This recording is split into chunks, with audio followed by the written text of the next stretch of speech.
இருக்கிறவராக இருக்கிறவரும் இனியவருமாக இயேசுவின் நாமத்தில் உங்கள் யாவருக்கும் என் அன்பின் வாழ்த்துக்கள். பெலன் கர்த்தருடையது.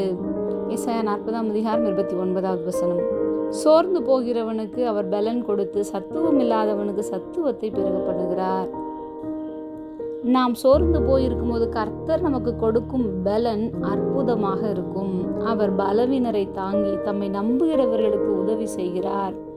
இளைஞர்களும் வாலிபர்களும் தங்கள் சுய பலத்தை நம்பும்போது இடறி விழுவார்கள். ஆனால் கர்த்தரை நம்புகிறவர்கள் கீழே விழுந்தாலும் எழுந்திருப்பதற்கு கர்த்தர் கொடுத்த பலன் அவர்களுக்கு உதவி செய்யும். நாம் சோர்ந்து போயிருக்கும் போது நம்முடைய சோர்வுகளிலிருந்து விடுதலை பெறுவதற்கு கர்த்தர் நமக்கு கொடுக்கும் பலன் நமக்கு ஆதரவாயிருக்கும், ஆறுதலாயிருக்கும். கர்த்தருக்கு காத்திருக்கிறவர்கள் பலத்தின் மேல் பலன் அடைவார்கள். புது பலனை நித்தமும் பெற்றுக்கொள்வார்கள். அவர் தம்முடைய பிள்ளைகளுக்கு தேவையான சத்துவத்தையும் கிருபையும் கொடுக்கின்றார். ஜெபம். அன்பின் பரம தகப்பனே, இப்பொழுதும் எங்களோடு கூட இருக்கிறவரே, நீர் புதிய பலனை எங்களுக்கு கொடுத்ததற்காக நாங்கள் உமக்கு நன்றி செலுத்துகிறோம். இயேசுவின் நாமத்தில் பிதாவே, ஆமென்.